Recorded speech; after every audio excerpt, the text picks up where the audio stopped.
She started Genetic Gains to offer artificial insemination and multiple ovulation and embryo transfer services in 1995.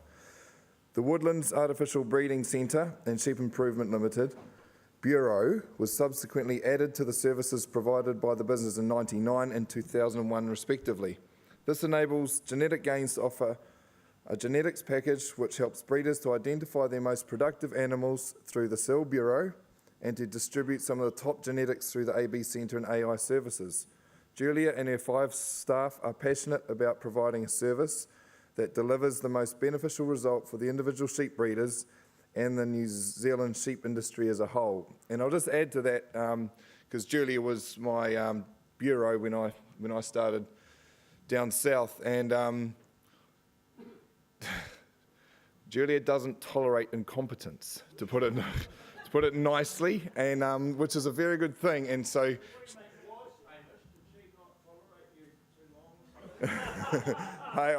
I made it through 7 years, so I got there. But she was a very good coach, and she taught me a hang of a lot.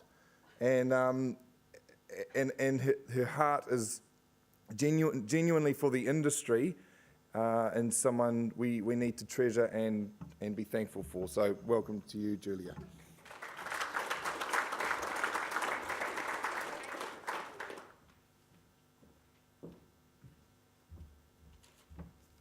Thank you, Hamish, I think.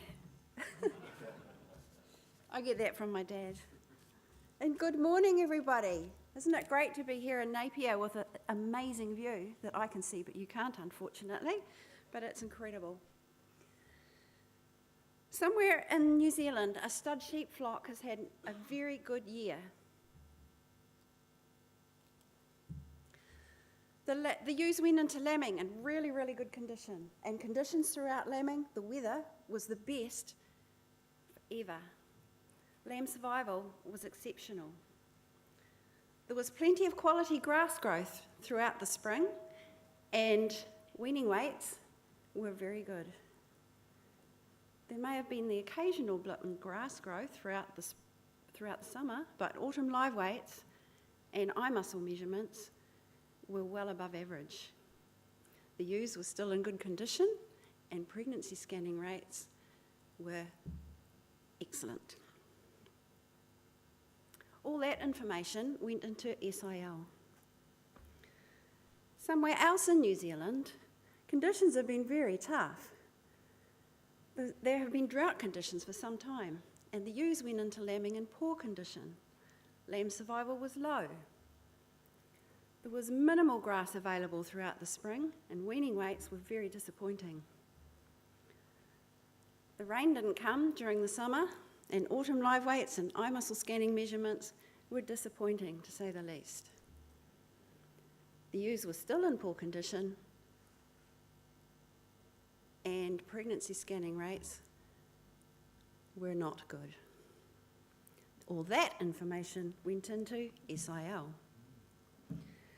So SIL now has information from 2 flocks, one that's performed exceptionally well and one that has performed exceptionally badly in the same season, but that difference is not genetic. So SIL is very clever. It can work out how much of that information is environmental and then compare animals, individual animals in each of those flocks based on their genetic merit. But it can only do that if we give it the information. And that's a big if. There's a lot of that sort of information missing, I feel, at the moment. We've heard a lot of talk about connectedness over the last day and a bit. And sorry, you're about to hear more, because it is vital to the success of this New Zealand sheep industry as a whole. So to establish connectedness, as you know, we need to share a ram with another connected or linked flock in the same year and retain and measure progeny, at least 20 to 25, from that shared ram in the same year.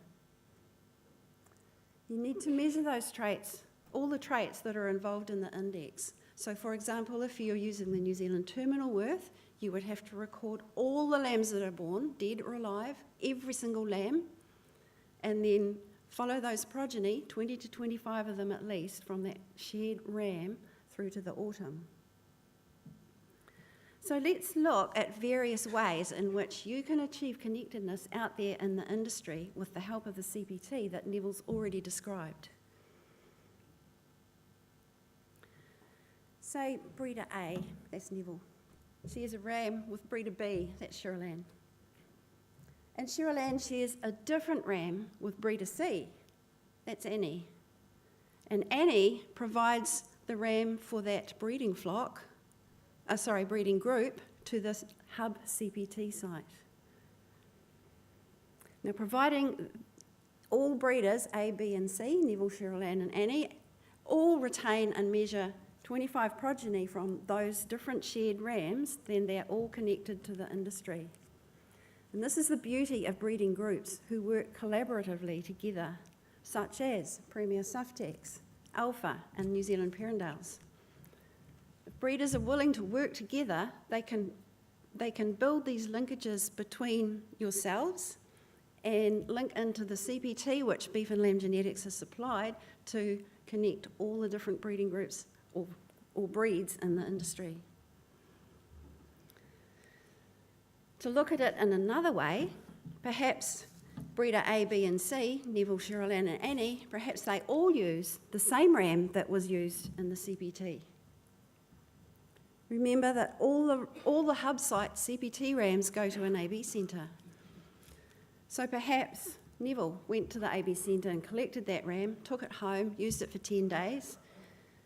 Cheryl Ann picked it up from Neville and took it home and used it for the next 10 days. And Annie might have used it through artificial insemination. So that means breeder A, B and C, or Neville, Cheryl Ann and Annie, are all connected to the CPT hub sites. And then to take it on another layer, breeders D, E and F could each share different rams with Neville. Breeders G, H and I could each share different rams with Cheryl Ann. And breeders J, K and L could share different rams with Annie, either through natural mating or through AI. Remember, it has to be in the same year for it to be effective. And all traits in the index need to be measured. So what happens if sharing by natural mating is not possible? Perhaps you're geographically isolated in some remote pocket of the West Coast or the Chatham Islands. Or perhaps you're not in a breeding group and you're an individual breeder working on your own. Or perhaps you're a small flock and struggle to find access to rams to share. Then one solution is to use artificial insemination. It's a scary thought for some people, using artificial insemination, it seems. And should the ability to use artificial insemination be made easier? At the moment, there are straws available for some of the sires that are used in the CPT hub sites, but not from all of them. Should it be available from all of them? And that's something you may like to comment on in the question time. If we followed that, then orders would need to be placed, so you'd need to say that, yes, I would like some straws by that ram by the 28th of February or by the end of February, and the ram would have to be identified for the CPT by the end of January at the very latest. So AI is not difficult, it's just a matter of inserting a seeder, which is that little white thing in the slide up there, in the vagina of the ewe for about 12 days. You put it out 2 days before the date of AI and remove the ewes from food and water for 12 to 24 hours before the AI. A detailed program is always provided by your operator, so they will tell you all the details of what to do, and it is important to follow those instructions to the letter. The process itself, again, is not difficult. Again, the process varies a little bit from operator to operator, but in general, the ewes are tranquilised while they're still in the catching pen, loaded into a cradle, which is especially designed for this purpose. Half the belly wall is removed, and then the abdomen is sprayed with a disinfectant. 2 shots of local anaesthetic are applied, and then the ewe is inseminated using a laparoscope through the abdomen. So the inseminator will identify the outside of the uterus and inject half a straw into each horn of the uterus.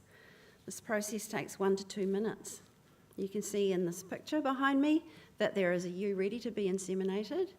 My right-hand lady, who's been my right-hand lady since 2001, is preparing a straw for insemination, and behind that, the next ewe is being prepared.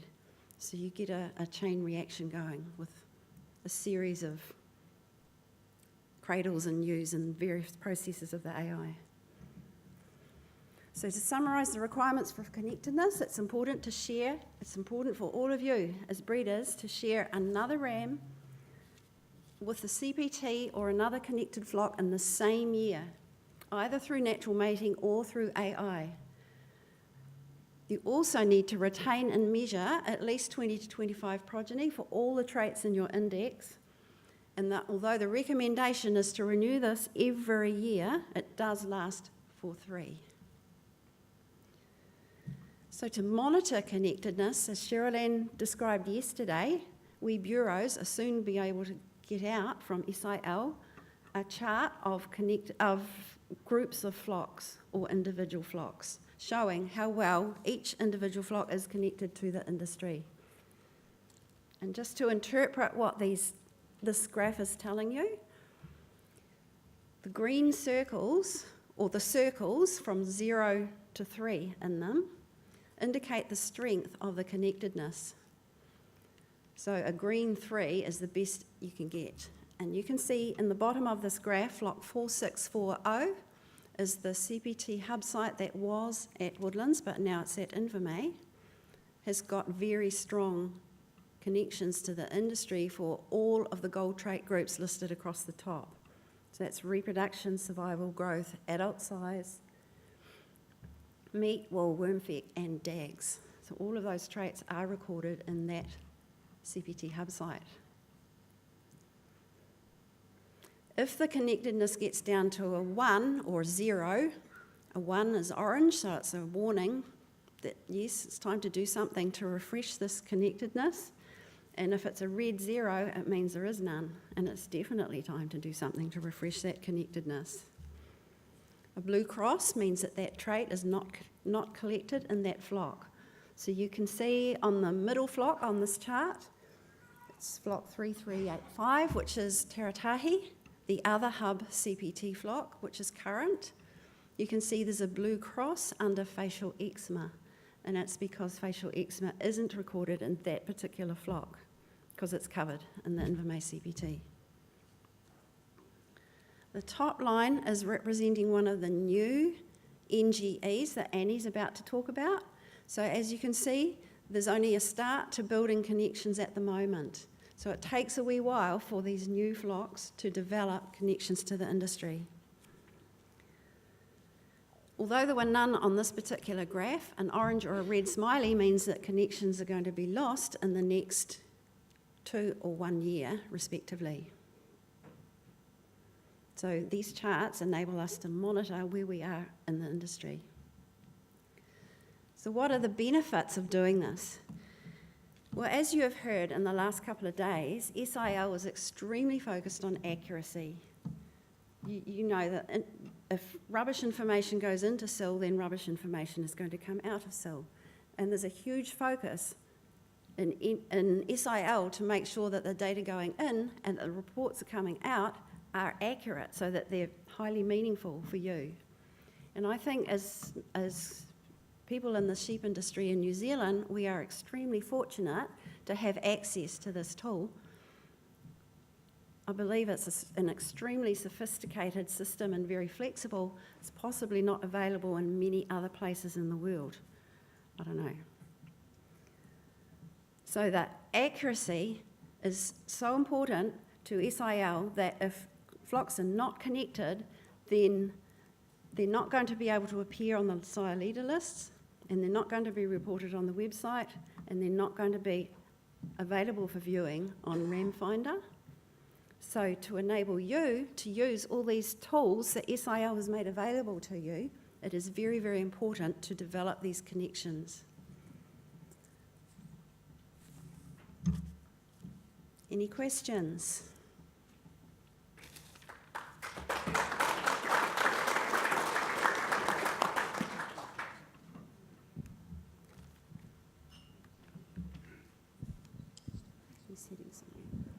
Morning, Julia. Just wondering, you talked about the AI option, but even just for sharing rams naturally, when is the list chosen each year for which studs are going to have a ram in the CPT, and how early can that list be published so that breeders can see which studs have got a ram in so we can look at linking with them? That's a Neville question. They're selected sometime in January, aren't they, Neville? So we ask for that back by around about the 18th of January. Often that's a bit early for the breeders, so every year we get requests, can we wait until we've got another measurement, so a weight or a scanning or something like that, and so they can make that.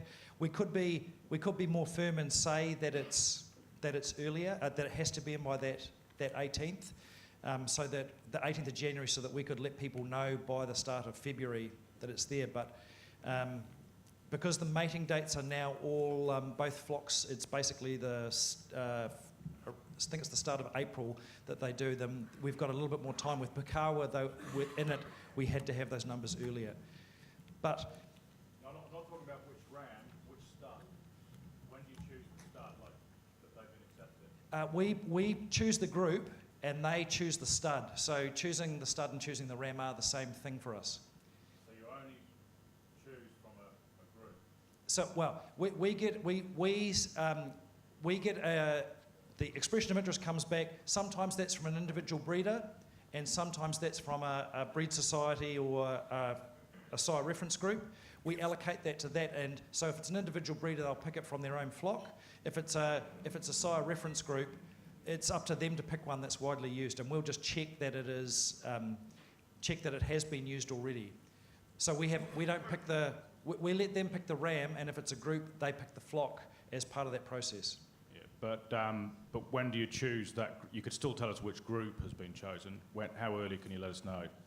So that's chosen. It is chosen in late December, so they're always notified by Christmas. So that's the earliest we could let you know what that group is, and there's no reason we couldn't. Currently, there is no list, though, is there? So that's something that perhaps could be considered, to publish a That's list right, of that we who's could- got, it's what certainly- groups have got. We've discussed that a number of times, and there's nothing to stop that list being published. There's no issue there. Okay. Thanks, Julia.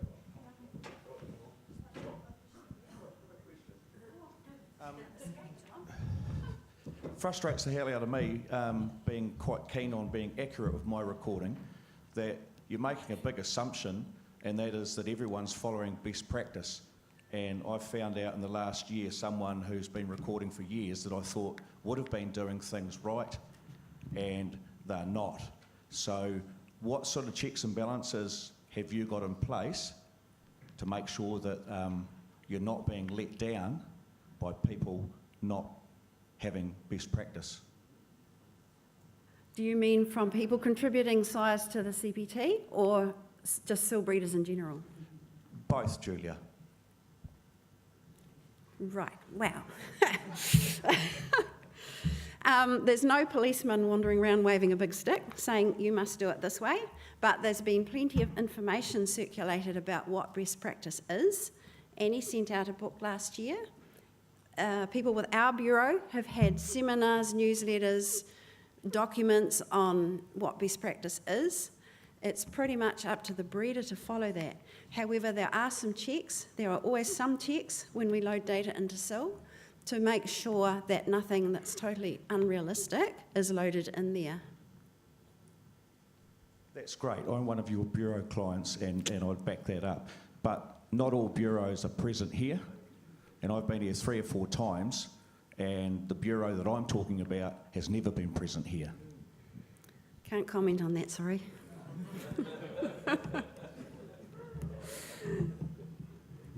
this time. Just one more question. Yep. Sorry, Julia. Peter Moore from Nelson. This isn't actually a question for you, it's more of a comment. We talk about sending rams around the country, which is an easy thing to talk about, but a very difficult thing to do. And I wonder whether there's any comments or things from people here as to easy ways to do that, or companies to use that don't end up leaving rams in T-Row when they're supposed to be coming to Nelson for a week, or dropping rams in Blenheim, or being told they're being dropped in Blenheim and being sent to Balclutha, which for Nelson is quite a difficult thing. So are there any comments about who we can use? Yeah, I belong to a SIRE reference group in the North Island. Of course, we're all looking for facial eczema as well. You just make it work. It costs because you're going to do more driving, and there's always risk to rams because they're going here, there, and everywhere. But you make it work because of the value. I try to use my rams at home first so that if they don't come back in a timely way or they get injured, then, you know, I've already got the genetics in the flock. But it's not easy and it's not free, but it's worth it at the end. And it's a mindset. You've just got to get your head around the idea that these rams are going to do the route. You know, we've got a reference group, so we pick rams, we pick a first and a second, and then we do a lot of trading and swapping and stealing, as Steve alluded to last night. So it's just something, and because, you know, you might be looking for traits, like I'm looking for parasite tolerance and eczema, so that limits me. So you've just got to be open-minded about where you're going to go, and then just make it work. You've got to do it. I'll add to that. Excuse me. Yeah, sure. I'm going to sit down.